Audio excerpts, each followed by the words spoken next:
You are listening to Realign Your Life podcast, where I discuss with you strategies on how to realign your life and move towards the direction you always want to. I am Vivian, the host of this podcast, and every week I will bring value on how to improve and realign your life either through a guest or my thoughts. I can't wait to share what we have this week. It's time to realign your life.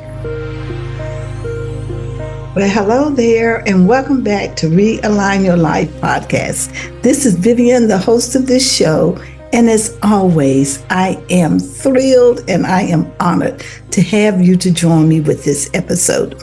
Well, I want to share some of my thoughts today. Have you ever thought that there is a lot more or something else for you on the other side of this life? A different career, a business idea that's been cooking in your mind for some time, a move to a different city, leaving a relationship that is no longer beneficial to you or that's in your best interest. But that phrase, what if, keeps popping up again and again. And you begin to question yourself. Some of those questions would be, what if it doesn't work? What if I don't have enough money? What if I don't have what it takes? What will people say? Will people's opinion about me change?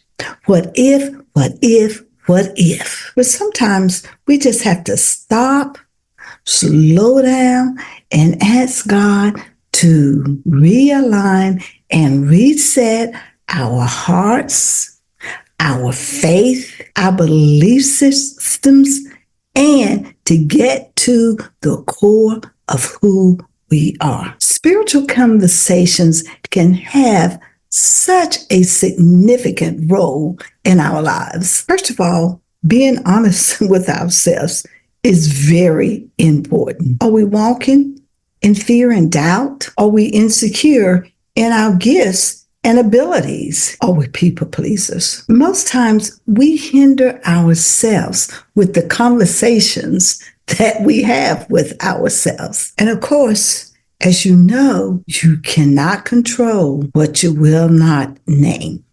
So we have to stop lying to ourselves. Actually, that gets back to what we've talked about in so many of these episodes of being our authentic self. Are we walking out and living out those core values that we have established for ourselves?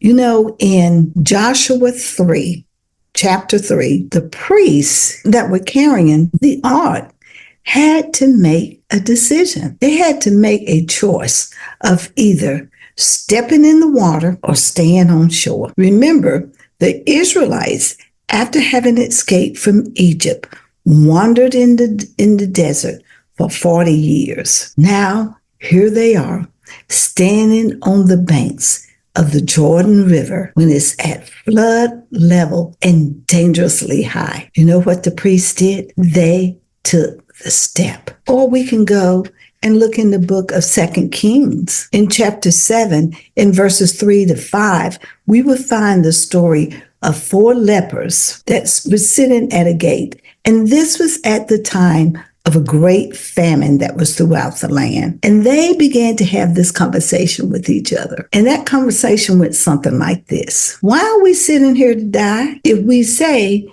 let us enter the city, the famine is in the city, and we shall die. And if we sit here, we shall also die. So they said to themselves, and they conversed with each other.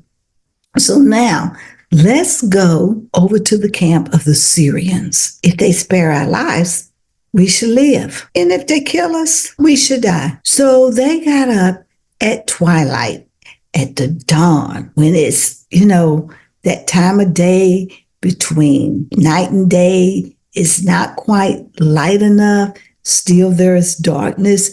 There is that in-between time. So at twilight, they decided to go to the camp of the Syrians. So they arose and they went. Now I'm going to tie all of this together for you, okay? Hang on. In Joshua 3, God caused the waters to recede. As soon as their feet touched the water's edge, the water from upstream stopped flowing. Go check it out in Joshua 3, and this is in verses 15 and 16. In 2 Kings, when the lepers arrived in the Syrian camp, the Lord had made the army of the Syrians hear sounds like chariots and horses, the sound of a great army. And so they said that the king of Israel had hired the king of the Hittites and Egypt to fight against them. And so they ran and abandoned their camp and left everything. And so there the spoils was. And so the lepers were able to go there and to survive a famine. So here is another what if. What if you would just let go and be honest with ourselves that it's time to get up and to leave and to go and to trust. The lepers stepped out at twilight, a time of day, whether early morning or just before dawn, without even knowing what the end would be.